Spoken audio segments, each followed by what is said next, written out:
지금부터 IBS 인하대학교 방송국의 낮 정규 방송을 시작하겠습니다.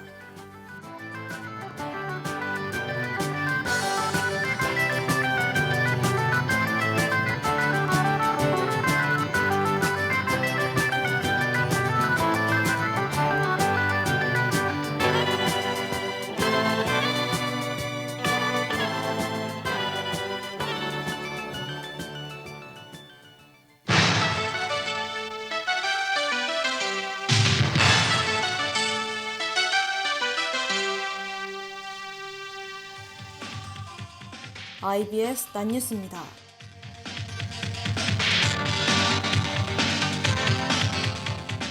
논란이 일었던 총대의원 회실 음주 사건에 대해 총대의원회 의장이 본교 커뮤니티에 입장문을 게시했습니다.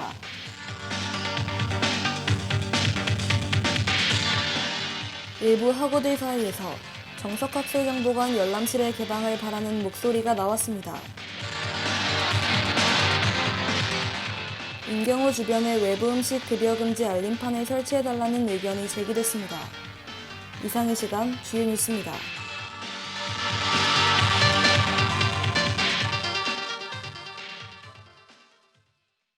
첫 번째 소식입니다.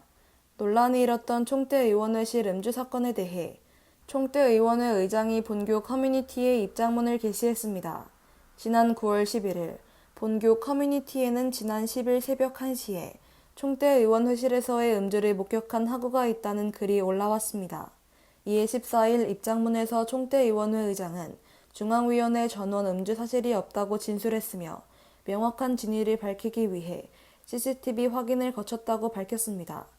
이와 함께 9월 9일 오후 7시 30분에 중앙위원회 정기회의를 시작한 것에서부터 문제가 발생했던 9월 10일 새벽 3시경까지 사전 심의를 진행한 일정을 명시했습니다. 이에 따라 총대의원회 의장은 당시 현장에 있던 사람으로서 총대의원회실 내부에서 음주 행각은 결단코 없었다는 입장을 전했습니다.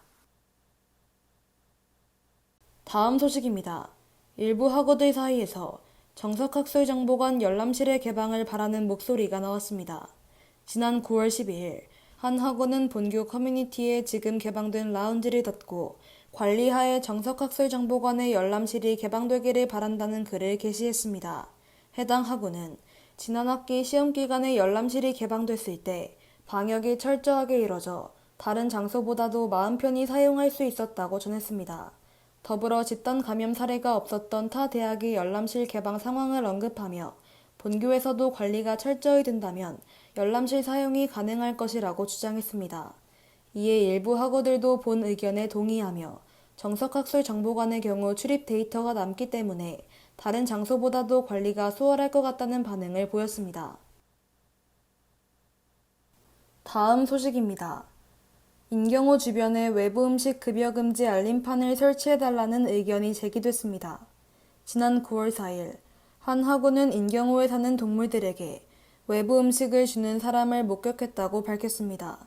해당 학우는 그 사람에게 외부 음식을 급여하는 것은 안 된다고 말했지만 다른 사람들이 주고 있는 것을 보고 자신도 주게 됐다는 답변을 받았다고 전했습니다.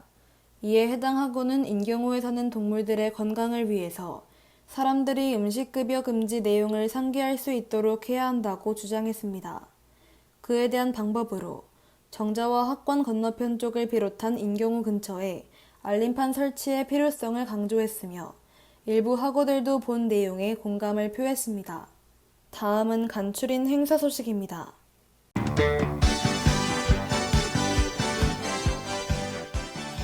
(2020학년도 2학기) 미등록 및 복학 불이행 제적 처리를 안내합니다. 등록금을 소정 기일 내에 납부하지 않았거나 휴학기간이 지났음에도 복학하지 않은 학생은 학칙에 의거해 제적 처리될 예정입니다. 따라서 제적을 원치 않는 경우에는 제적 처리일인 9월 25일 전까지 지정된 기간 내에 등록 및 휴학 절차를 반드시 이행하셔야 합니다.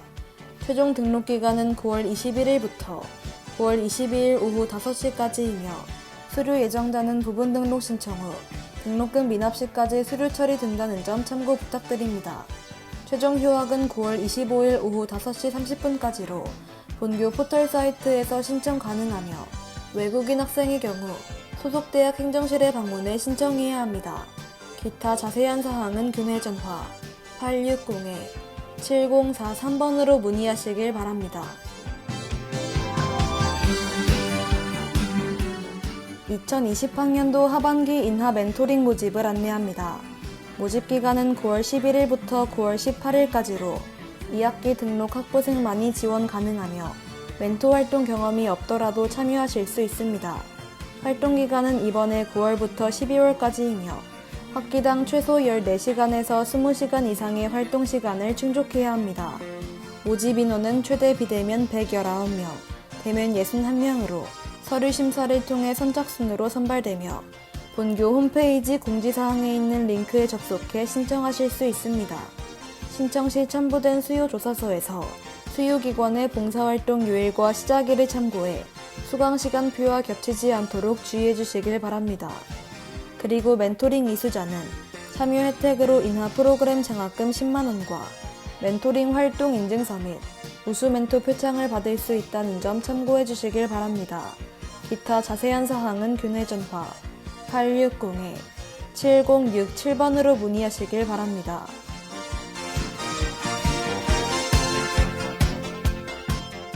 (2020학년도) 인하 더 배움 통합 전시회 및 설명회 개최를 안내합니다. 전시회는 9월 16일부터 9월 18일까지 60주년 기념관 1층 로비에서 진행되며 인하 더 배움 프로그램 홍보 판넬 전시와 가이드북 등이 비치될 예정입니다. 오프라인 참석이 힘든 학생들은 9월 14일 본교 홈페이지에 공지된 가이드북과 자료집을 참고해 주시길 바랍니다. 특히 9월 16일에는 비교과 통합 관리자와 오프라인으로 상담할 수 있으며 온라인으로도 같은 날 오후 1시부터 5시까지 카카오톡 오픈 채팅으로 상담이 가능합니다. 이뿐만 아니라 개최 기간에는 온라인 퀴즈와 관련 공모전이 함께 진행되며 참여 혜택으로 퀴즈는 기념품, 공모전은 비교과 마일리지와 장학금이 지급됩니다. 기타 자세한 사항은 교내 전화 860-8104번으로 문의하시길 바랍니다.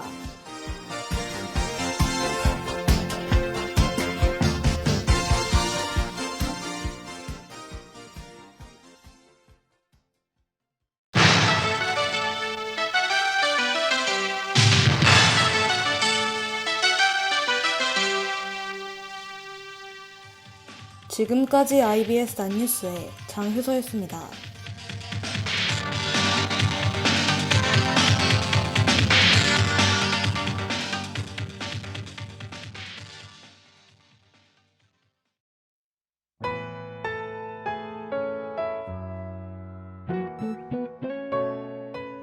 최근 어느 예능 프로그램에서 스님이 말씀하신 말이 크게 와닿은 거 있죠? 좋은 인연을 만들면 어느 순간 좋은 환경에 있을 것이고 좋은 환경에서 좋은 일만 있을 것입니다. 라고 스님께서 말씀하셨죠. 혹시 왜 내 주변에는 좋은 사람이 없지? 왜 내가 처한 환경은 이 모양이지? 라고만 생각해 본 적 없으신가요? 좋은 인연, 좋은 환경은 단순히 바란다고만 해서 나에게 오지 않는다는 것을 깨달았어요. 주변을 탓하기 전에 먼저 내 자신이 좋은 사람인지 좋은 사람이 되도록 노력하고 있는지 스스로를 돌아보는 게 가장 중요한 것 같아요. 막상 어떻게 행동해야 할지 모를 때는 내 주변의 좋은 사람들을 관찰하는 것도 하나의 방법이 될 수 있어요. 저도 주변 환경만 탓하고 스스로는 돌아보지 않았던 때가 있었는데요. 그러다 나부터 변해야지, 사람을 있는 그대로 인정하고 이해하자 라고 생각하고 바뀌려 노력하다 보니 지금 내 주변에 좋은 사람, 좋은 환경들이 존재하게 되었고 인연의 소중함을 느끼게 되었어요. 여러분도 소중한 인연 만들어 나가시길 바랄게요. 수요일 낮 방송, 저는 아나운서 장효서입니다.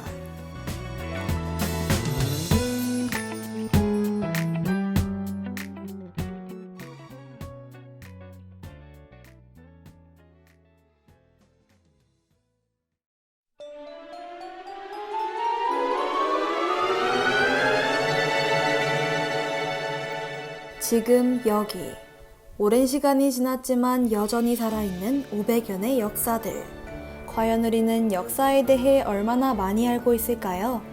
당시 표출된 왕들의 행동과 말들은 즉각적인 표현이 아니라 다 저마다 처한 복합적인 이유 때문일 거예요.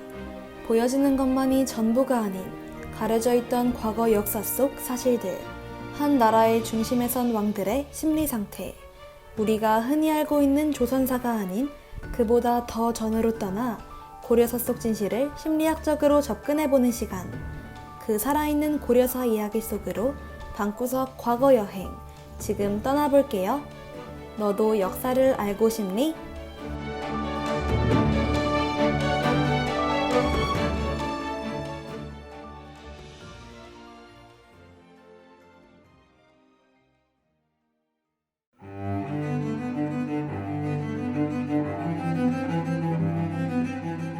지난주에 이어 오늘 저와 함께 알아볼 과거 역사 여행의 세 번째 주인공은 고려의 제4대 황제인 왕소, 바로 광종입니다. 흔히들 광종이라 하면 숙청의 칼을 뽑아든 왕, 피해 군주, 공포정치 등의 살벌한 단어들을 떠올리곤 하죠. 비록 이러한 수식어가 붙지만 앞서 두 왕, 정종과 해종에 비해 안정된 자아를 가진 왕이었다는 거 아셨나요? 또한 마키아벨리는 군주에게 사자의 가슴과 여우의 머리가 필요하다고 했는데 이런 왕이 바로 광종이었다고 합니다. 광종이 어떤 자아를 가지고 어떻게 행동했으며 또 왕으로 있는 동안의 자아는 어떻게 변화했는지 함께 알아보도록 해요. 오늘도 저의 역사여행 메이트가 되어주실 거죠? FX의 올마인 듣고 와서 광종의 이야기 본격적으로 시작하겠습니다.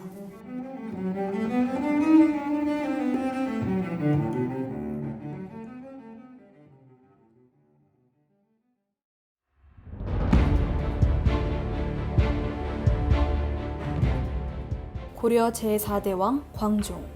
광종은 지방 호족의 도움으로 건국된 고려의 4대 황제이며 왕건의 아들입니다. 정종의 뒤를 이어 동생 왕소가 고려의 제4대 왕으로 즉위하면서 고려는 비로소 대전 환기를 맞이하게 됩니다. 호족과 공신 세력은 왕소를 온순하게만 보고 왕이 되도록 적극적으로 도왔는데요.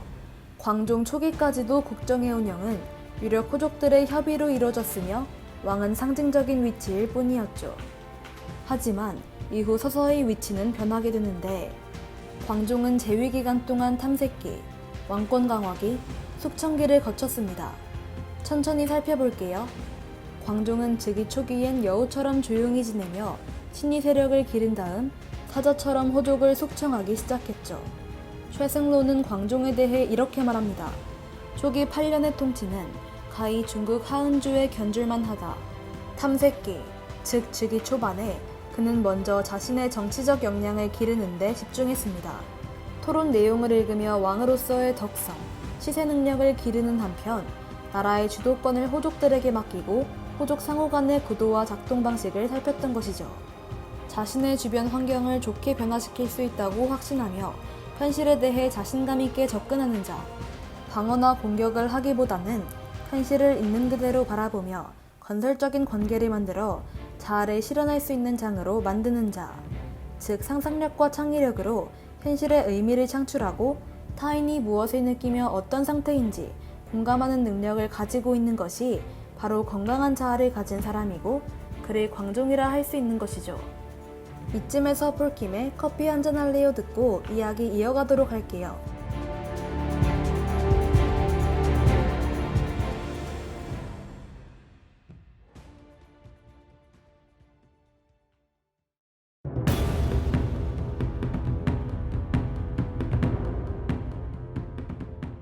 이제 왕권 강화기가 왔습니다. 개혁의 칼을 뽑아들기 시작한 것이죠. 그런 그의 관심은 오직 두 개, 고려의 대외위상 확립과 왕권 강화였습니다. 광종은 고려 초기부터 막강했던 지방 호족들의 힘을 막아야만 고려를 진정한 왕권 중심 국가로 만들 수 있다고 생각했는데요. 그리하여 실시한 정책은 그 유명한 노비 안건법과 과거제 도입 되겠습니다. 백성들이 억울하게 희생이 되어 호족들의 노비가 된 것을 알고 있소이다. 그들을 노비의 사슬에서 풀어주고자 함이올시다. 이는 호족 세력과의 정면 충돌이자 고려 500년 기틀을 다지는 개혁의 신호탄이었습니다. 이에 더해 과거 제도를 시행하여 학문 능력에 따라 인재를 등용했는데 이 두 정책을 실시함으로써 호족 세력의 반발은 거셌지만 광종은 더욱더 강하게 밀어붙입니다. 노비를 불쌍히 여겨서 자유를 줬다? 정치는 감정으로 하는 것이 아닙니다. 냉철한 사고로 왜 그런 정책이 시행되었는지 봐야 합니다. 그의 모든 계획은 조정에 자신의 사람을 심고 호족 세력의 권력을 빼앗기 위함이었던 것이죠. 이렇게 건강했던 광종의 자아는 서서히 변하게 되는데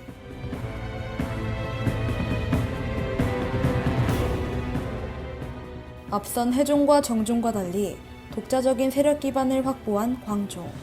비교적 건강했던 그의 자아는 이제부터 자신만을 위한 자아 집중으로 굳어지게 됩니다. 이제 왕권 강화기에 이은 숙청기 한번 살펴보시겠습니다. 광종은 재위 기간에 무자비한 숙청을 하게 되는데 처음부터 숙청을 단행하지는 않았습니다. 광종의 측근 세력이 그에게 호족과 훈구가 역모를 꾸민다고 알린 것이 공포정치의 시발점이 되어버린 것이죠. 결국 해종과 정종의 아들도 모두 죽이고 많은 공신 세력을 숙청합니다. 광종시대의 감옥이 모자라기까지 했다니 정도가 얼마나 심했는지 상상이 가시나요? 피비린내 나는 개혁정책을 하면서도 민심을 안정하기 위해 노력한 광종. 민심 안정과 국민 사상 통합의 방안으로 불교를 장려하곤 했죠. 정치의 도구로 종교를 잘 이용한 경우라 볼 수 있습니다. 그런데 도대체 왜 광종의 말기는 호족의 피로 물들었는가? 이쯤에서 노래 한 곡 듣고 와서 이어가도록 할게요.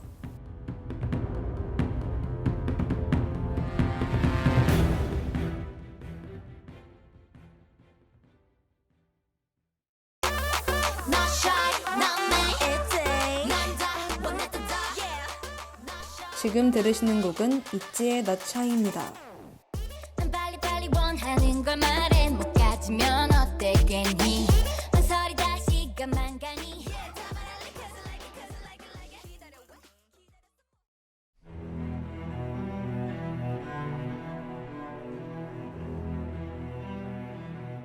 광종은 당시 아버지가 호족 세력과의 관계에 대해 고심하면서 살피는 모습을 보았고 이복형 해종 그리고 정종이 각각 호족과 개경 세력에 희생되는 것을 옆에서 바라보면서 이런 모든 과정을 겪으며 그는 호족과 관료가 왕실의 위협적인 대상이라는 생각을 굳히고 마는데요. 이는 심리학적인 용어로 확증편향의 일종이에요. 그럼 확증편향이란? 자신의 가치관이나 신념에 부합하는 확증적인 것만을 받아들이고 그 반대되는 증거는 축소하거나 무의미하게 여기는 경향을 말해요. 확증 편향에 치우치면 어떤 정보가 있을 때 자신에게 맞는 정보만 수용하고 그 외의 것은 무시해버리죠.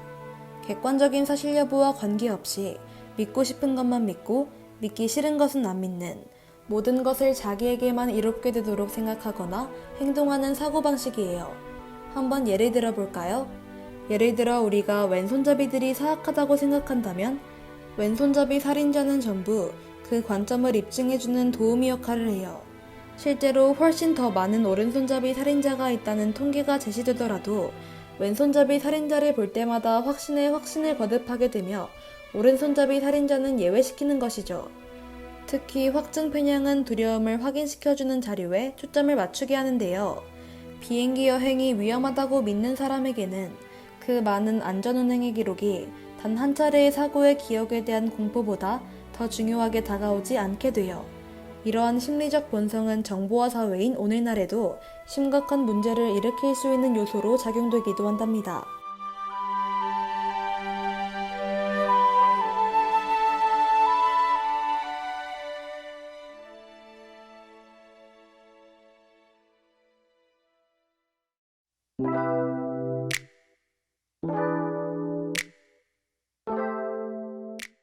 지금 들으시는 곡은 김뮤지엄의 페인트 로랑입니다.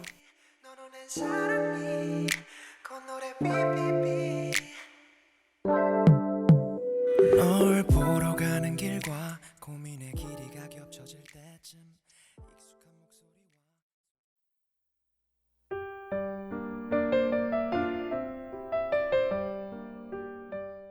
목소리와 여러분, 앞서 제가 알려드린 광종의 이야기를 듣고 광종이라는 사람을 조금이라도 파악하셨나요? 살펴보니까 저는 광종이 매우 현실적인 사람이었던 것 같아요. 집권 초의 왕이 상징적인 위치에 불과했던 상황에서 자아가 과잉 확대나 과잉 축소로 안정적이지 않았다면 정종처럼 무리한 정책을 밀어붙이거나 해종처럼 공상에 빠져 현실을 벗어나려 했을 거예요. 그런데 광종은 그러지 않았죠. 그는 탄탄한 자아를 형성한 자아 중심적인 왕이었기 때문입니다. 현실 원칙에 따라 자아가 움직인 그의 기질은 시세에 잘 드러난 것 같아요. 대범하고 호탕하면서도 치밀하게 기회를 잡아 과감하게 밀어붙인 광종이야말로 행동주의 심리학에 충실한 이행자라 평가할 수 있겠네요.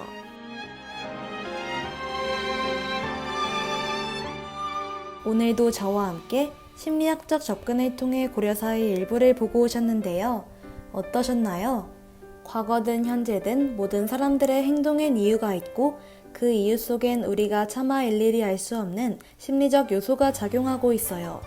당시 그들의 심리가 어떠했을지 생각해보고 그때 왕들은 왜 이런 판단을 내렸을까에 대한 궁금증을 앞으로 함께 해소해보아요. 다음 주에도 심리학적인 접근으로 더 흥미로운 이야기 속 과거로 여행을 떠나볼게요. 백현의 너를 사랑하고 있어 들으며 그럼 전 여기서 인사드릴게요. 다음 주에 만나요.